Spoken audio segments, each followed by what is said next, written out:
Hey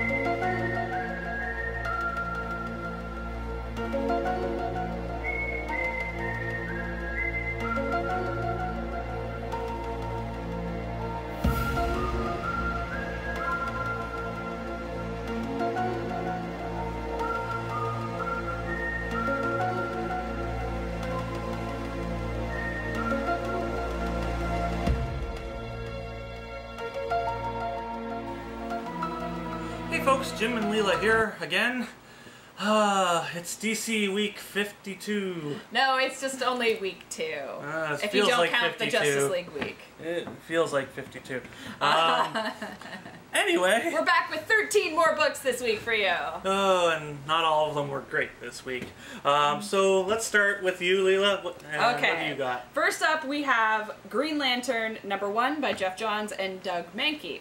So in this one, the Guardians decide what to do with Sinestro while Hal tries to return to a normal human life on Earth.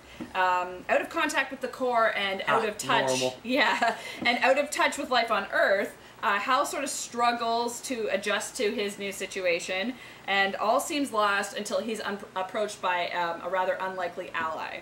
So I gotta say, I really love this issue. The scenes between Hal and Carol are priceless, and the fact that that Blackest Night and Brightest Day actually happened puts this book in the position to hit the ground running, and it really does. That's good. Yeah, it really delivers. It has great art, great story, everything that we've come to expect from Jeff Johns. So don't miss Green Lantern #1. It was a great read. Next up, we have Grifter #1, written by Nathan Edmondson with art by Cafu. And in this one, Cole Cash is a charming grifter few can resist, but now he's about to be branded a serial killer when he begins hunting inhuman creatures hidden in human form. Creatures only he can see. It's okay. It's okay. It's got good story. I guess Cole kind of seems to be based a little off of Sawyer from Lost. At least that's what I gathered reading it. Or vice versa. Yeah, it could be. It could be. I have absolutely no clue where this fits into the DCU, but that mysterious cloaked character does show up. Whoever that character is. Yes, if you haven't noticed already, there's like every single book. Yeah, has this cloaked character that has like a little bit of an aura of light around them. And we don't know if it's the exact same character every time, or if it's different characters from a group. Every single book has that character. Yeah, check out your DC 52, and we would love to hear your theories on, just who this character could be. Yes, yes, absolutely. Okay, next up, we've got Red Lanterns #1 by Peter Milligan and Ed Benes. So in this one, Atrocitus patrols his own sector, but his heart quite isn't in it. And as Hal Jordan has thwarted his vengeance on Krona. Damn you, Hal Jordan. Yes.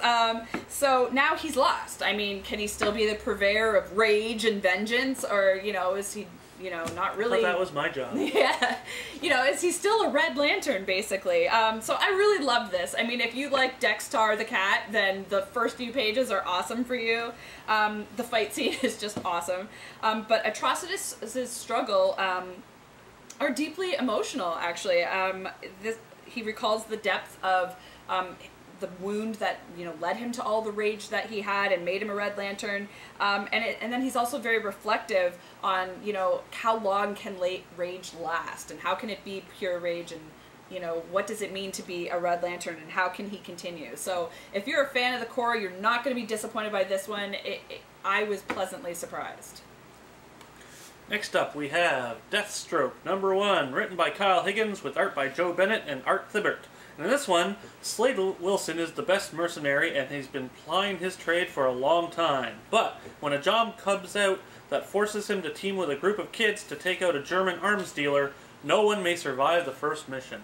This one's not bad. It's very dark, it's bloody, it's gory, the story is good, and basically Slade is not to be messed with, as anyone can tell you. Mm-hmm. Did not end well for the kids. Let's just say that. It was a fun first issue. I'd like to see where this goes. It's very dark. I like that. And yeah, that hooded character keeps showing up. Alright, next up we've got Mr. Terrific #1. This is by Eric Wallace and Gianluca Gugliotta. So in this one, Michael Holt. Googleplex. Yeah, that's an awesome name, by the way.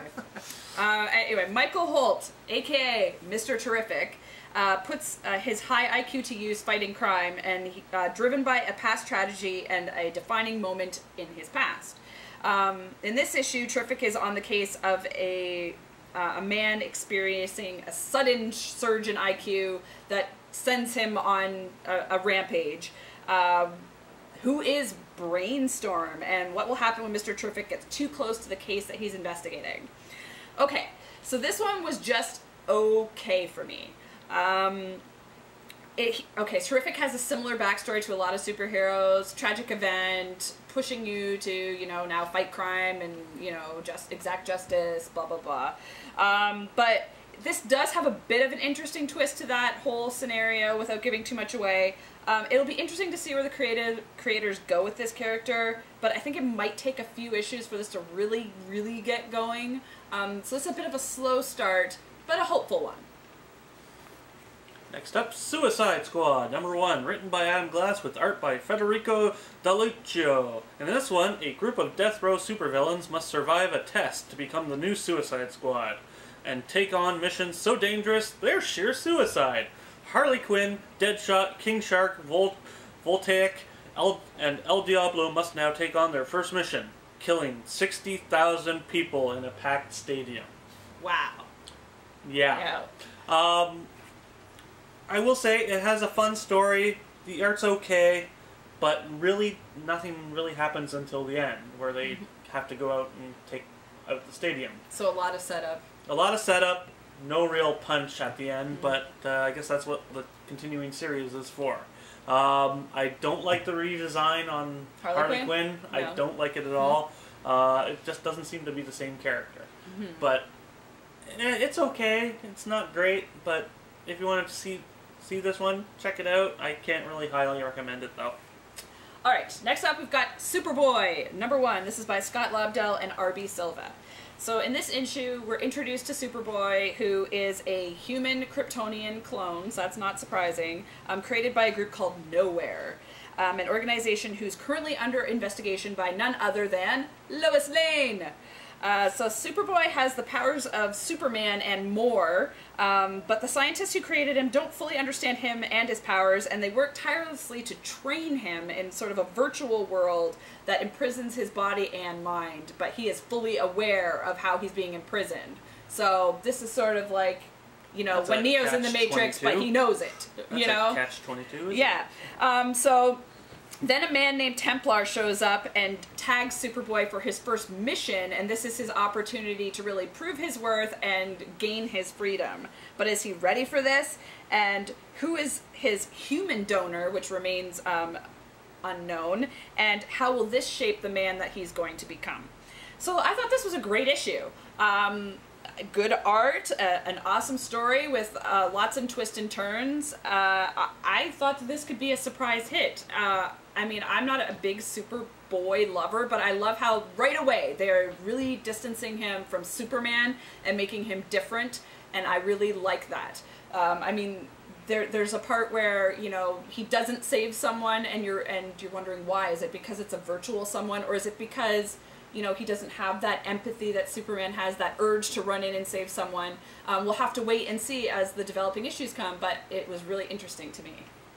Speaking of not saving people, we have Ressurrection Man, #1, written by Dan Abnett with Andy Lanning and art by Fernando Dagnino. And in this one, Mitch Shelley returns, and he's still dead.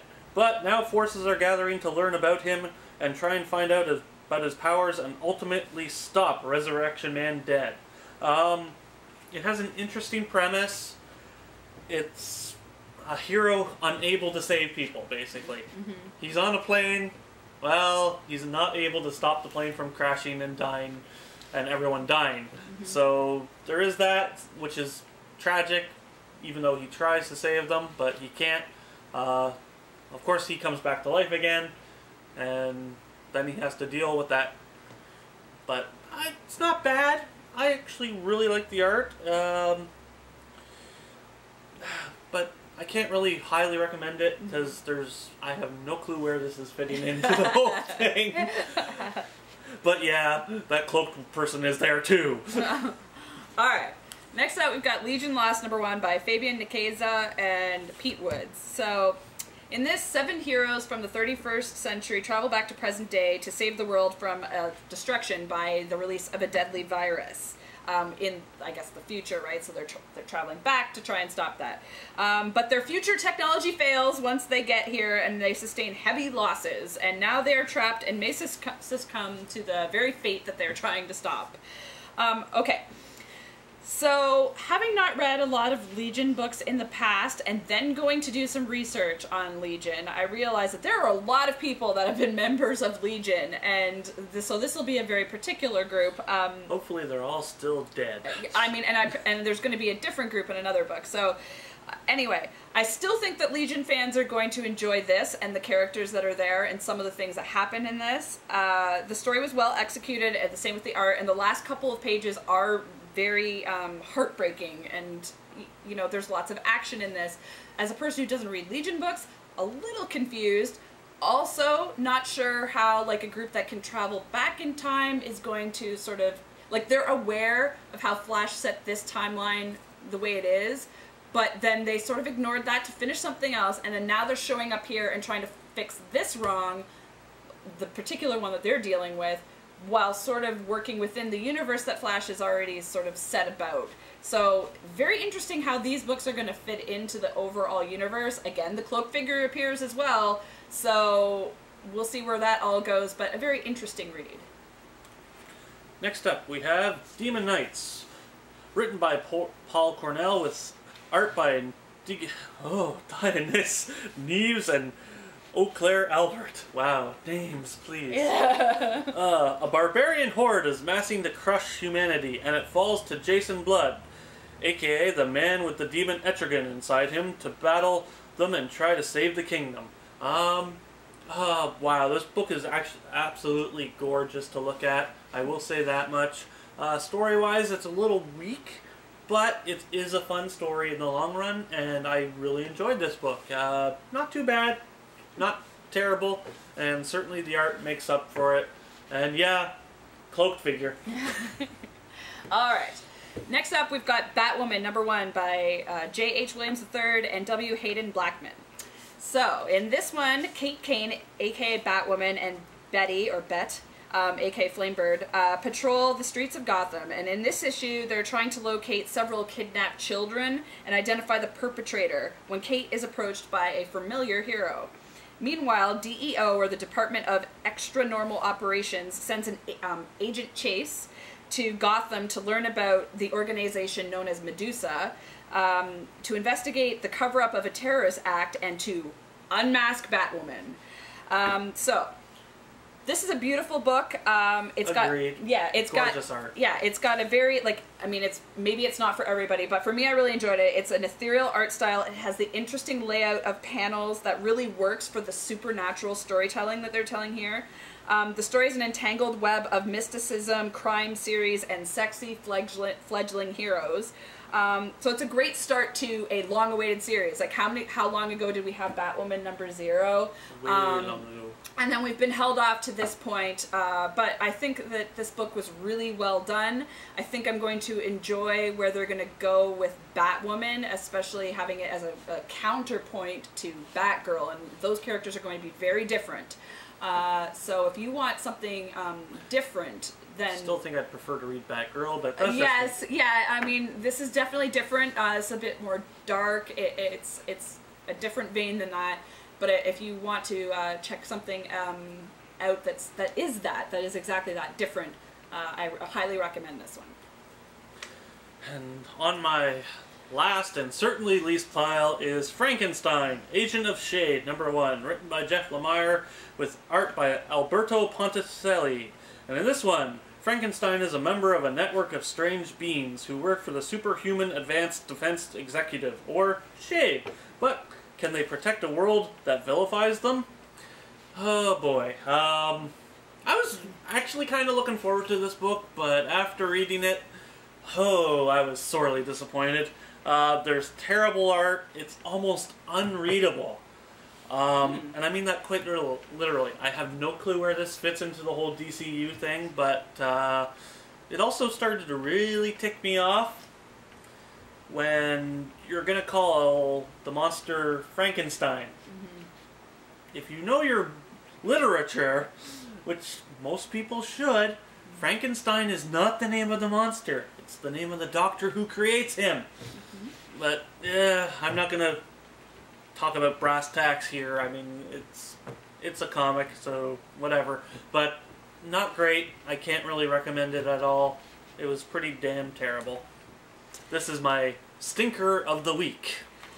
And last but not least, Batman and Robin by Peter J. Tomasi and Patrick Gleason.